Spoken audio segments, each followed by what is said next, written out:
బీసీలకు 42% రిజర్వేషన్ అమలు సందర్భంగా కామారెడ్డిలో భారీ బహిరంగ సభ నిర్వహించనుంది కాంగ్రెస్. సభా స్థలాన్ని మంత్రులు పరిశీలించారు. బీసీ రిజర్వేషన్ బిల్లును బీజేపీ అడ్డుకుంటోందని టీపీసీసీ చీఫ్ ఆరోపించారు. దేవుడి పేరుతో బీజేపీ ఓటు బ్యాంకు రాజకీయాలు చేస్తుందని మండిపడ్డారు. ఈ సందర్భంగా బండి సంజయ్కు మహేష్ గౌడ్ సవాల్ విసిరారు. దమ్ముంటే సెక్యూరిటీ లేకుండా ప్రజల్లోకి వెళ్దామని ఛాలెంజ్ చేశారు. బీజేపీ నాయకులంటే దేవుడి పేరిట ఓట్లాడుకునే బిచ్చగాళ్ళు అని మళ్ళీ చెప్తా ఉన్నా. దేవుడు పేరు లేనిదే మీకు ఓట్లు రాలవు. నీ వ్యవహారం ఏది కూడా బీసీ బిడ్డలాగా లేదు. అందుకే బండి సంజయ్ దేశ్ముఖ్ అని చెప్పాను. ఒక దేశ్ముఖ్ లా వ్యవహరిస్తున్నానే మాట చెప్పాను. మళ్ళీ చెప్తాను వల్ల నా మీద చిల్లర మల్లగాతో మాట్లాడిచ్చిండు. నేనేదో సెక్యూరిటీ కోసం చేస్తానని మాట చెప్పినాడు.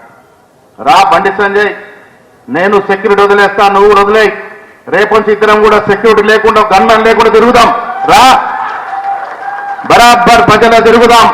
నీకు సెక్యూరిటీ వద్దు, నాకు సెక్యూరిటీ వద్దు. ప్రజలు తిరుగుదాం. ప్రజలు ఎవరు ఆదరిస్తారో చూద్దాం. పనికిరాని మాటలు చెప్పి ఇంకా ప్రజల్ని మభ్యపెట్టే ప్రయత్నం చేస్తా ఉన్నారు.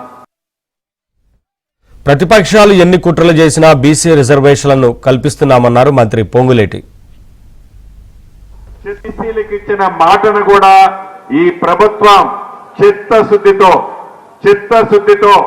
ప్రతిపక్షాలు ఎన్ని కారు కూతలు కూసినా, ప్రతిపక్షాలు ఎన్ని కుట్రాలు పన్నినా, ప్రతిపక్షాలు కావాలని గుడ్డగాల్చి మన మీద వేసినా చిత్తశుద్ధితో ఈనాడు కాంగ్రెస్ పార్టీ ఇచ్చిన మాటను నెరవేర్చే దాంట్లో భాగంగా కామారెడ్డి వేదికగా బీసీలకు కాంగ్రెస్ పెద్దపీట వేస్తుందన్నారు మంత్రి కొండా సురేఖ. బీసీ రిజర్వేషన్ బిల్లును బీజేపీ అడ్డుకుంటోందని ఆరోపించారు.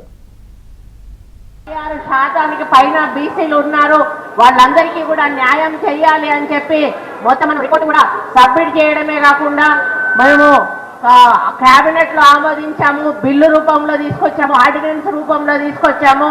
మరి దాన్ని ఆమోదించి ఇక్కడితో క్లోజ్ చేయాల్సింది పోయి వాళ్ళు కావాలని దాన్ని కేంద్రానికి పంపించి అక్కడ 5 నెలలుగా పెండింగ్ పెట్టుకొని మరి దాన్ని అమలు చేయకుండా అడ్డుకునే ప్రయత్నం ఏదైతే కేంద్రం చేస్తా ఉందో దానికోసం అని ఇప్పటికే మనం 2 సార్లు వెళ్లి జంతర్ మంతర్ దగ్గర ధర్నా కూడా చేశాము. 15వ తేదీ నాడు కామారెడ్డి వేదికగా ఆనాడు ఏ బీసీ డిక్లరేషన్ చేయడం జరిగిందో ఆ బీసీ డిక్లరేషన్ యొక్క మనం ఏ విధంగా చర్యలు తీసుకున్నాము, ఈరోజు కేంద్రం ఏ విధంగా దానికి మోకాలు అడ్డం పెడుతుందో అంశాలను చెప్పే ప్రయత్నం చేస్తూ మన చిత్తశుద్ధిని రేవంత్ రెడ్డి గారి యొక్క సంకల్పంతో ఏ విధంగా ఈ ప్రభుత్వం పోతా ఉందో, కేంద్ర ప్రభుత్వం దగ్గర ఏదైతే పెండింగ్ లో ఉందో బీసీ 42% బిల్లు దాన్ని ఆమోదింప చేయాలన్నటువంటి ఒత్తిడి కూడా మనం పెంచడం జరుగుతున్నటువంటి విషయాన్ని గుర్తుపెట్టుకొని పెద్ద ఎత్తున తరలి రావాల్సిందిగా మరి కదిలించాల్సిందిగా ప్రతి కార్యకర్తను నాయకులను విజ్ఞప్తి